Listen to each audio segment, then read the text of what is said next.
Good morning, everybody, and welcome to Basement Chronicles Live. My name is Evelyn, and I am your host. I'm a life and speaking coach. I help professionals to live, to speak, and to lead with confidence. Thank you, Elsa, for that reminder.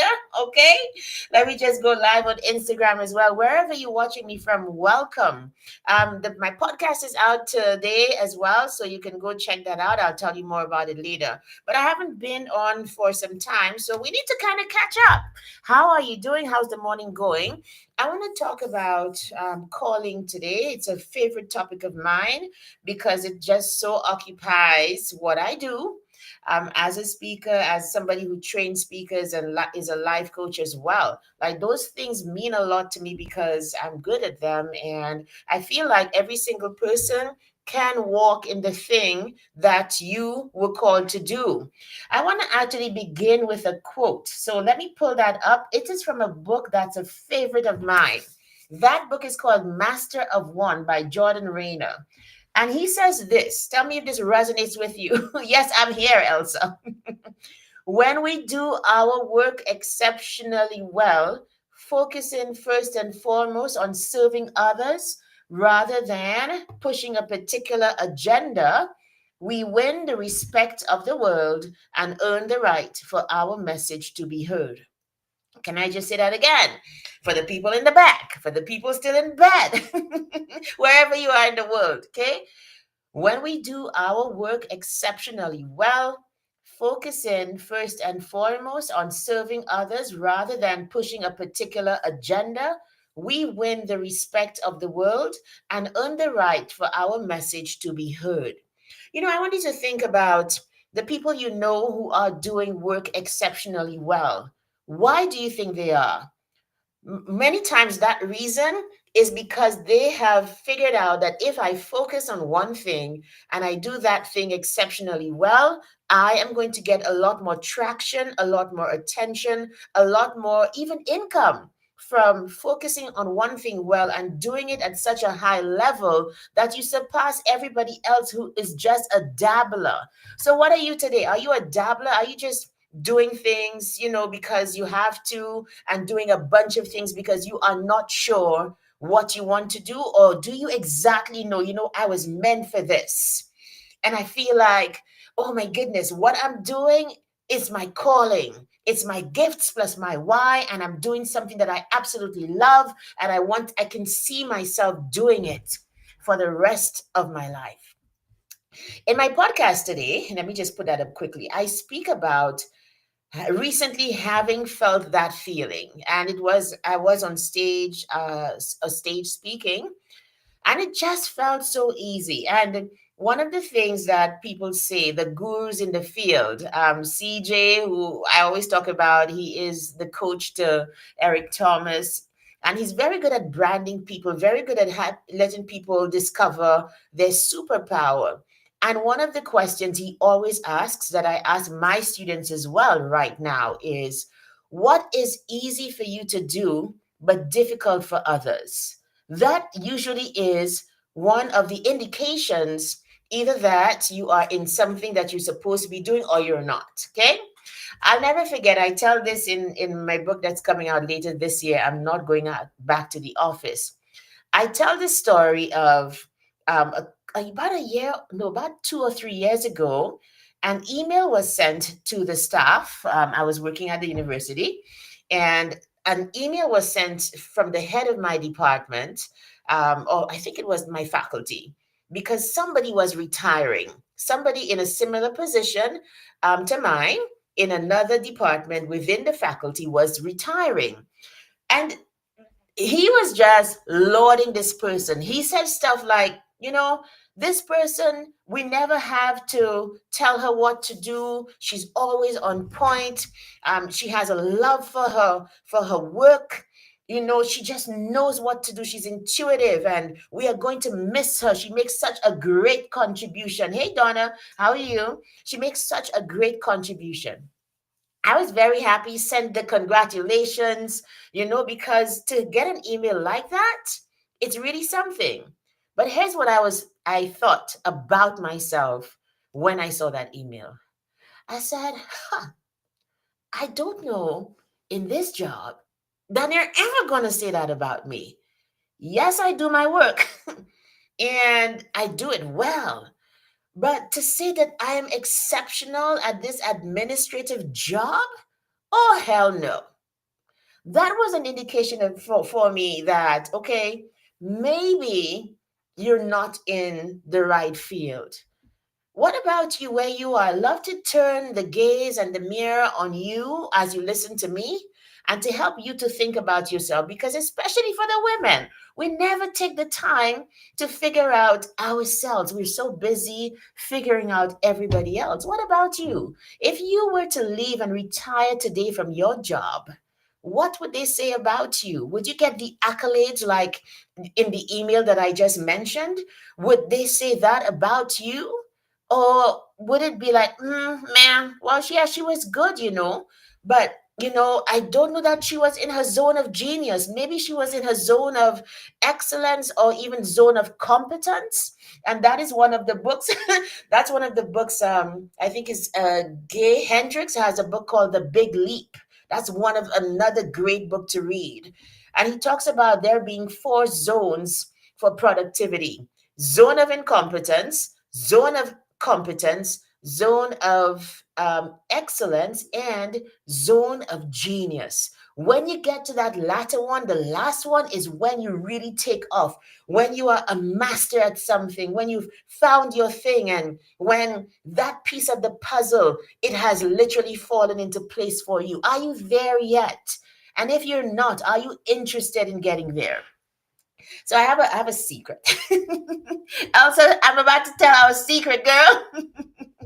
I have a secret because I believe that there are people who are called, hey, Dr. Miriam Sikandi. Oh my goodness, yes, this early morning. How are you doing? It was nice to meet you, see you yesterday. So I'm in love with speaking. I'm in love with not just getting on stage and speaking, but also seeing other speakers who are meant to be speaking be developed and get on stage and set the stage on fire. And so I have two programs. One that I've introduced to the public, and it's about to go into it's a ninth iteration. Let me just put that up on the screen. Speak with Confidence number 9 is around the corner. So you can go sign up, lisamdublin.com/SWC. This one is for people who want to learn how to speak with confidence and authenticity because I've just come to realize I'm all about that life. I'm just all about it. I do it well. I help people to go from not confident to confident. I help you to go from like semi confident to super confident because that confidence muscle, it's not just about speaking.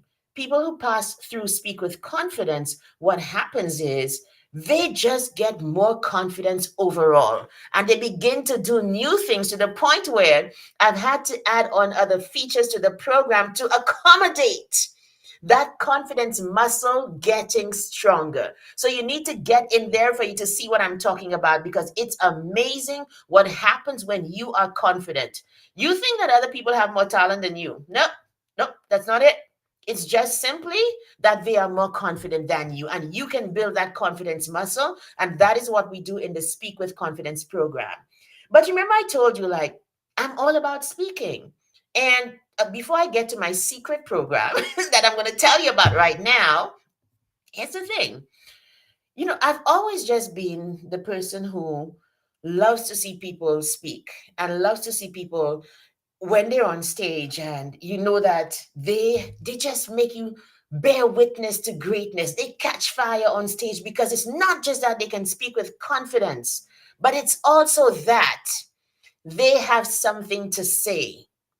And so my second group that I've started and it's now in its pilot stage, I can hardly wait to introduce it I can hardly wait because there are other levels to speaking, as in the Speak with Confidence program is for the professionals who want to get ahead. Speaking is something you have to do.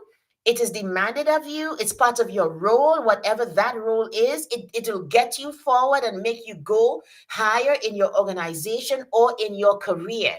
If you are a professional, it is one of the skills that you need to be able to communicate with authenticity and confidence. That goes without saying.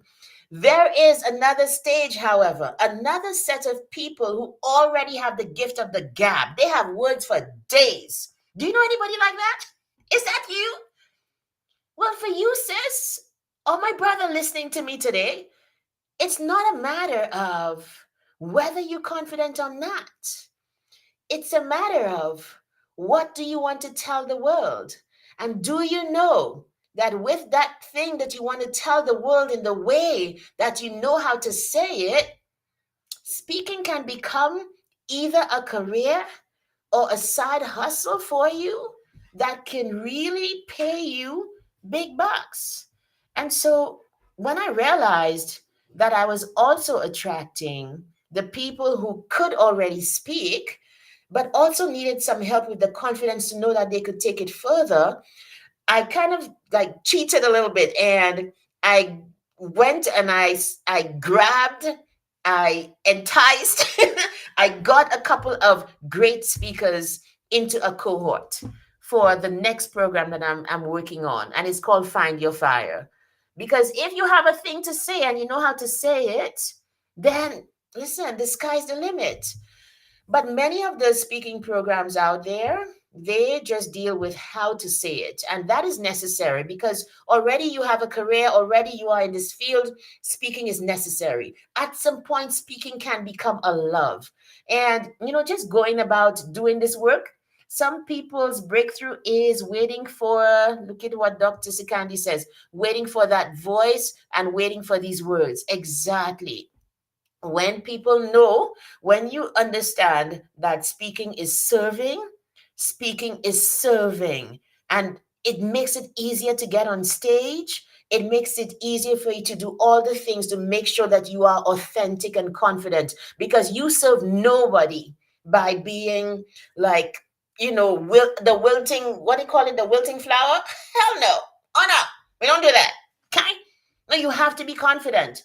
You absolutely have to be confident. Hey, Violet. Oh, Kenwa Consulting is now following me. I have to follow Kenwa Consulting, Elsa, for sure. You serve no one by not walking in your gift, especially if it is speaking. You serve no one by not being confident, by not preparing, by coming on hesitant and tentative, like you know very well that you're good at this. So you're being inauthentic by saying, oh, I don't even know why. You know why you're here. Like, I, I don't understand why people do that, but sometimes they do, right? Sometimes they do. So I want to ask you this morning whether you're walking in your gift, whatever it is. So are you walking in that gift? Are you doing what you're supposed to? Do you understand that life could simply be easier if you just walked in your gift? And if you just use it to one purpose? That, okay, is it speaking? Is it writing? Is it coaching? Is it singing? What is it? What is it? Now, I'm not saying that you just drop everything and you just go after. I'm not talking about the passion. What are you good at? What is easy for you to do that is difficult for other people? That is usually a clue. And secondly, it's not as if you're good at sleeping and it's difficult for other people to fall asleep. Like you should no, I don't even know about that, right? But how can you now make that into a package, a service that people actually want? And what I've discovered just working with people over the years is that when you are good at something, you set a very high bar for other people to come up into their own gift.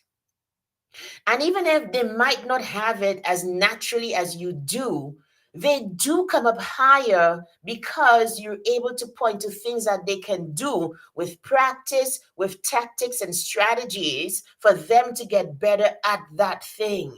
That's how it works. So it's never a case that you don't have something to offer the world. It's never a case that there's something that you're not good enough, right?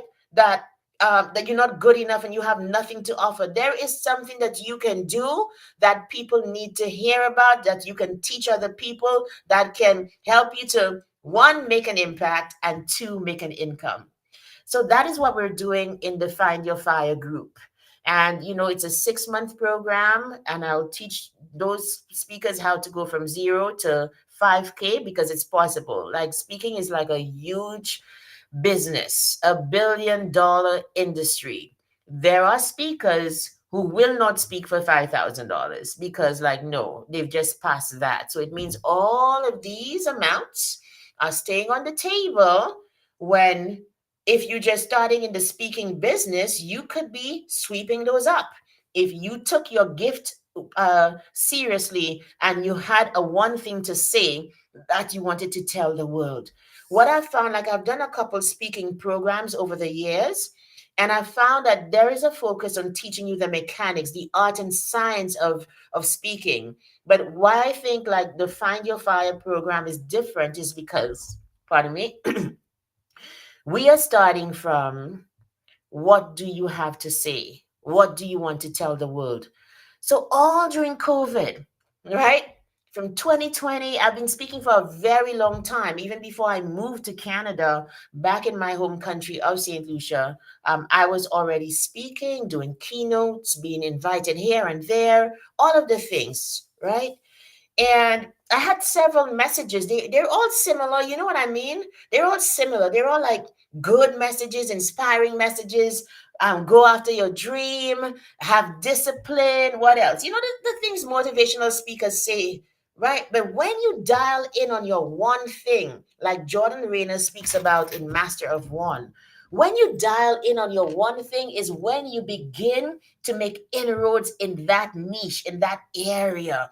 It took me all of these years to get what I call a visceral message. You know what I mean? Visceral is you feel it from your belly, and that's what you give. And I mean, there's a quote that I love from Nicky Gumbel, and he says, anything that is not from the depth in you will not reach the depth in other people. To get to that point, to find a message that will reach the depth in other people because it comes from deep within you, that takes time. And I think like all of these times I did the speaking programs, got all the mechanics, the business of speaking, all of these things. And it was only when it hit me at the point in my life where I had to go back to the office, and I was like, I'm not going back to the office. Then I found my visceral thing to say. I wrote a book about it. Even before I left the office, I wrote the book called I'm Not Going Back to the Office. And that's what I'm working on publishing later this year. And that is my visceral message, that if you've got a thing you were called to do that does not entail the office, and you want to do other, it's possible. Let's go. I am not going back to the office. And that do or die mentality, that do or die attitude, when I speak about it, it is the most visceral thing that I want to say. And if you have a thing like that, then you can put on the art and science of speaking on top of it to really create a career for yourself. So is there anybody like that out there? Just walking in your calling. Let me try to get my camera right for Instagram. It's kind of, let me see if I can just change that a little bit. Let's see if that's work. I'm a little off camera. We'll see how that works. So you guys, yeah, yesterday was it yesterday or day before? It was a bit, um, I think, life changing for me. So I did a keynote at Womanition on Tuesday, and then yesterday I did a performance poetry piece at Northwest College, and I just felt like I was walking in the thing that I was meant to do: speaking, performing, keynoting, that kind of thing. And like, the reason I scrapped the podcast that I had for yesterday and I recorded a new one. So if you want to, by the way, let me just put this up. My podcast is out. You can go, this is the episode. What if it could be easy? You can go find it on YouTube. You can just subscribe, or if you're on Apple, on Spotify or YouTube, look for Basement Chronicles, a podcast, and you can subscribe. So every week when I put out a new episode, you will be apprised of it. So I'll put it out.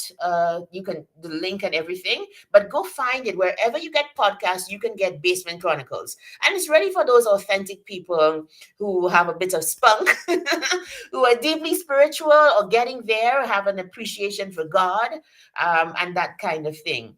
But I just felt like I kept on asking myself, what if it could be that easy? It was a new thought for me, a new feeling, and I wanted to express it as I did in the podcast and coming on here this morning. What about you? I feel like we need to give ourselves permission to do easy. I think that, including me, I believe that we think that life is supposed to be hard. Do you believe that, or you think that life is supposed to be easy? Hey Anya, hey Saint Denise, hi everybody on Instagram. How are you all doing? Say hi, say good morning. Okay, all right. Don't come in the room and not say good morning. What is this? Okay, right. I think we need to give ourselves permission to do easy. Permission to let there be like a through line between what you were called to do and what you end up doing. I feel like I'm at that point right now. A through line. I'm not going around the bush anymore. I'm not adding, subtracting, whatever. I'm going to speak. I'm going to speak. Good morning, Anya. Good morning, Sendenisa. You're well? Nice to see you. Hi. I'm not a through line. What were you called to do? I believe that, and there's a bit of Bible coming here as well. There's a verse in the Bible about a man's gift will make room for him and bring him before kings. Another verse says, do you see, and I like to put woman in there, do you see a woman diligent in her work? She shall stand before kings. She shall not stand before mean men. For me, the office was the mean people, right? Oh my gosh. Oh, no. Enough said. No, because I learned a lot from the office too. I have better administrative skills because I was in an administrative job. I know how to do certain things because I was. So it has its place. Thank God for it. But the fact is that if you are walking in your calling, then the influence that you have and how easy it will be for you to progress in that calling, that niche, that thing you were called to do, it is going to be way more natural to work at it and to have desire and oh geez, because it's just easy for you. What is that thing for you? I believe that we settle for hard because we believe that's what we were called to do. I believe also we settle for things that we have no business touching or being part of because we're afraid to step out and we're afraid to do the thing we were called to do. There's another book called The War of Art by, is it Stephen Pressfield? I think it is. I'm reading that book right now because what he says is that the thing that you're called to do, expect the most resistance. And you guys, I know about that. To make the decision to sit down and write, to sit down and plan the speeches and do the thing that you were meant to do instead of everything else, there's resistance there. And you ask yourself why. I think at a certain level, it's because it is a little painful, that kind of work.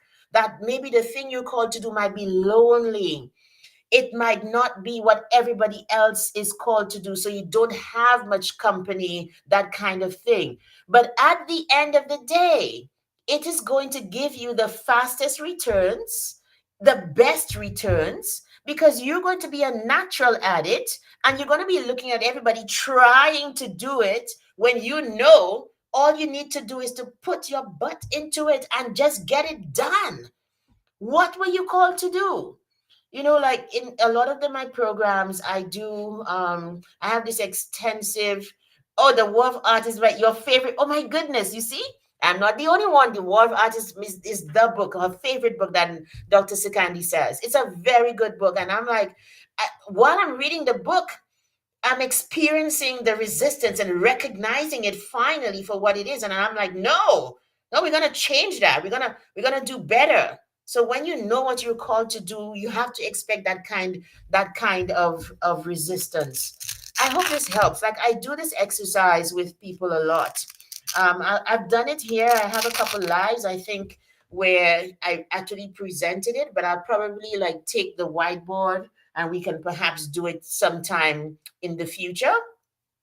And it takes you through the entire exercise of what were you called to do? How do you get to that? It's not just what is easy for you? Do you know one way to know where you should not be or what iteration of the thing you should not do is to also know what you hate doing? Like when I ask this question, a lot of people say, I hate paperwork. I hate this, I hate that, I hate standing before a crowd, I like to be in the background, that kind of thing. So, also the things that you don't like would help you to craft and to make an art of and personalize your calling because it can take different forms. I just want to encourage somebody. That's what I came here to do this morning because yesterday, like just driving through, was it yesterday or day before? Both of the days, and saying to myself, what if this could be so easy? What if this, it's not just a matter of doing a riffraff thing and it being good. It's a matter of I can do a hard thing easily. I think that's the sentence. I can do a hard thing easily. And it can bless people, it can help people, it can inspire them. So why don't I do it? Why don't I teach other people to do it? Why go all around the mountain when there's a clear path to just go straight up? Why take the detours? Are you taking detours this morning?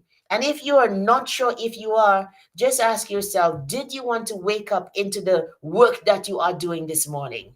Did you? Like, reach out to me after. Let me know what that answer is. You can email me, lisa@lisamdublin.com. If wherever you're listening to me now, you can just DM me as well. Let's have a chat. And I'll get back to you as soon as I can about it because it's a dangerous question to ask. A dangerous question. Anyway, folks, as I told you, join me tomorrow. We're doing speaking tomorrow. Okay. I love not just speaking, but I love to teach on speaking. So tomorrow's live right here on Facebook, LinkedIn, Instagram, YouTube, everywhere. And I'll probably be on Watch Radio tomorrow as well. Tomorrow we'll be talking about some aspect of speaking. I think we're now on audience, like audience participation and audience analysis. Okay, in that order, analysis and participation. But here's the thing. I want to invite you, if you are that professional who wants to get more confident as a speaker, I want to invite you to join the ninth cohort of Speak with Confidence. It's virtual, so you're not leaving your home, okay? You will be joining a program that actually works. Oh my gosh.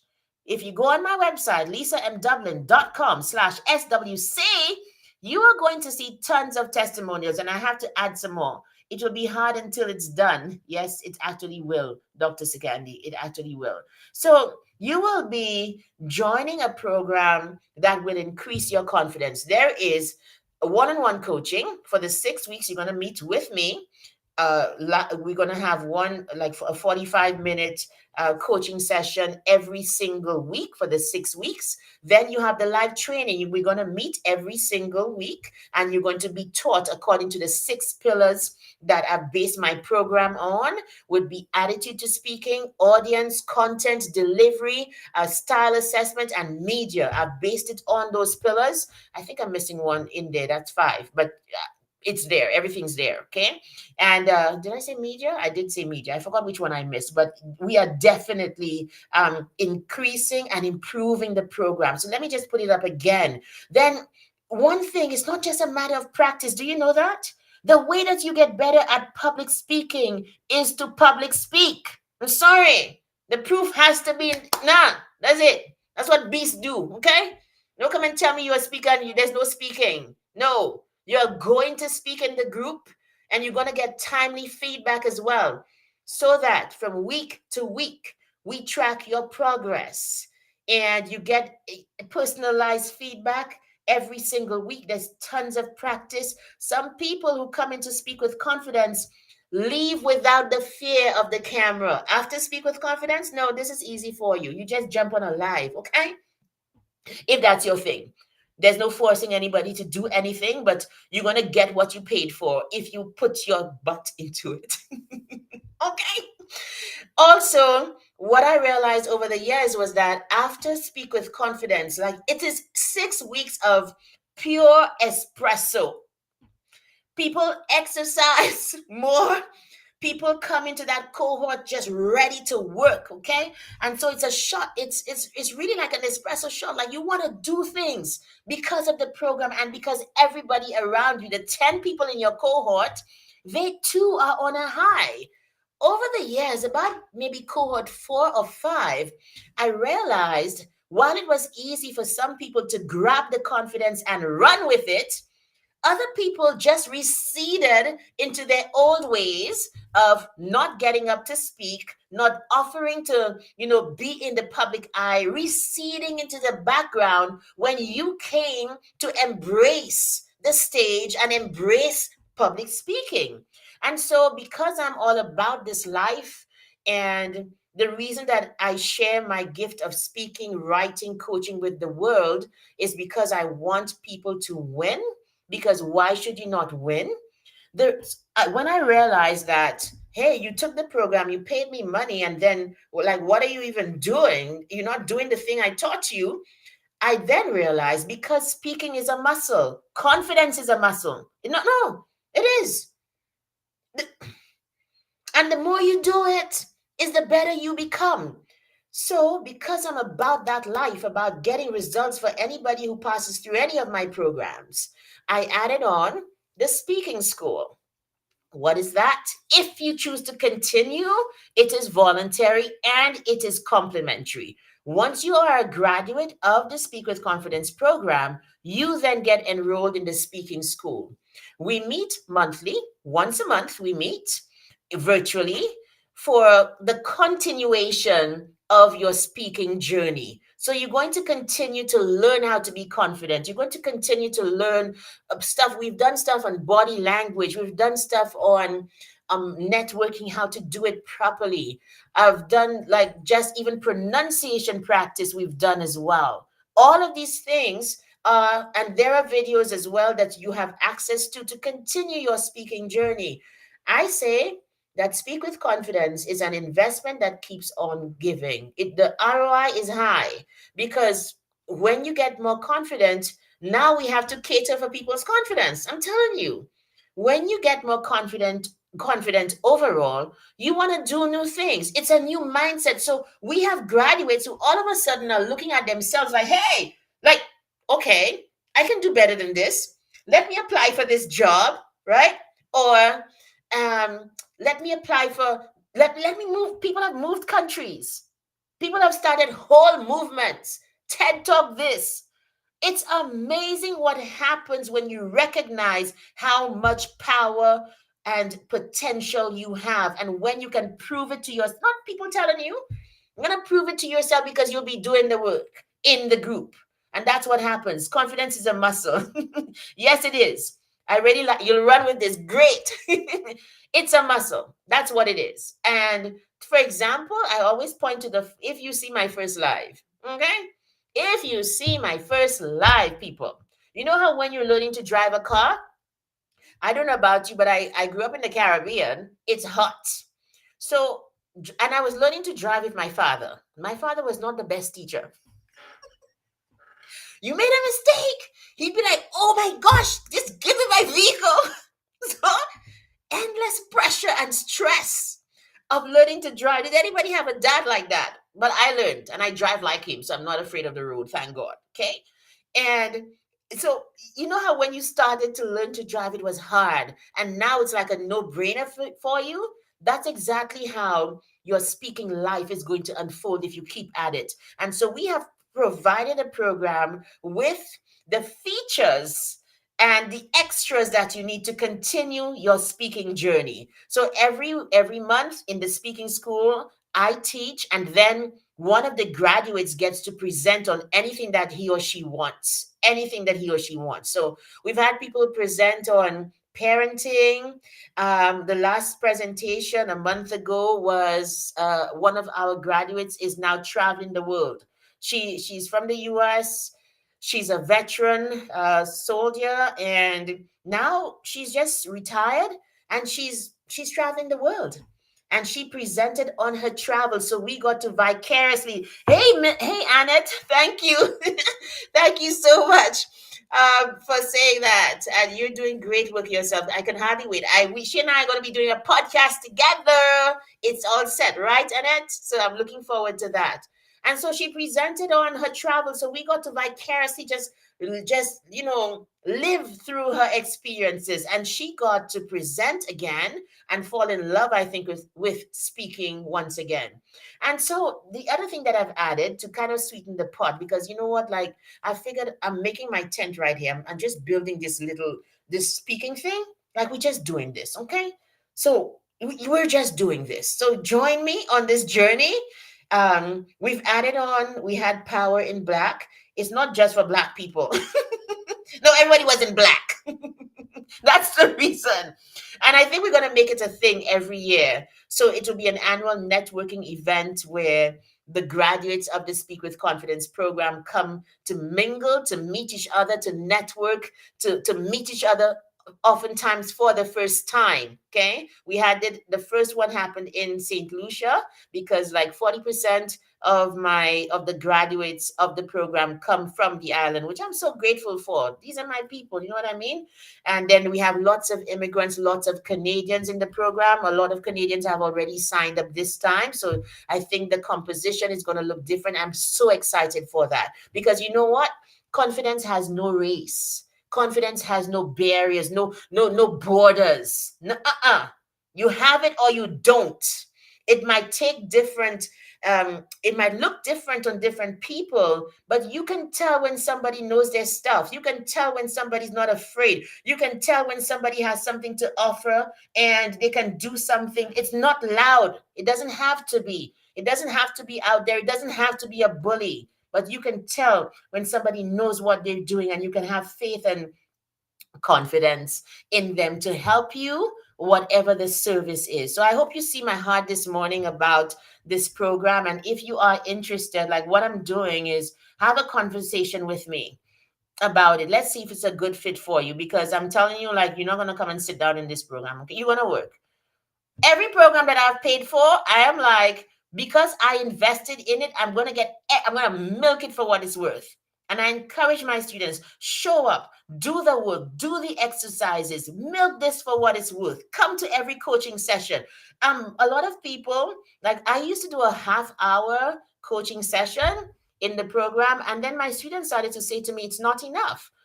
So I was like, okay, so we're going to be doing 45-minute sessions for the coaching, this time one-on-one, because, like, as much as, of course, bottom line is important for me, I'm an entrepreneur. I'm striking a balance between getting results, giving something of such deep value that it will be a no-brainer for you to pay the 997 US dollars. No-brainer. With everything that I offer, it has to be a no-brainer, because programs like this cost as much as 5,000 or more. They do. And we've got the results to prove it. That's what I'm happy for. So if you are interested, or you know somebody who needs to be in this cohort, we no longer have 10 spots. They are going, and so get in before it's too late. We begin on the 2nd of April, and we're still accepting people into the program. Let me put that up again. So you can go sign up, or just DM me one time. Like, it's not as if this program is for 1,000 people at a time. I'm right here. I'm available. So DM me, and we can talk about, I'm just setting up a little consultation. I'll tell you more about it, and sign you up. We do have payment plans as well, because as far as I'm concerned, like, I'd love as many people as possible to pass through this program and make it as relevant, and just make winners of people with communication. I think that is the goal. So thank you guys for joining me. Tomorrow we're going to look at audience, because I'm going to continue doing a bit of teaching, so that even if you're not in the program, you're still going to learn. Like, that's what it's about, right? So join me tomorrow, same time, 6 a.m. MST. And we're going to just delve into audience analysis and a couple other things that will help you to think of your audience in the right way before you even step on stage. All right, everybody. Thanks for joining me. This one was long, like 10 minutes over. So tomorrow we stay on time. Bye. Take care, everybody. See you.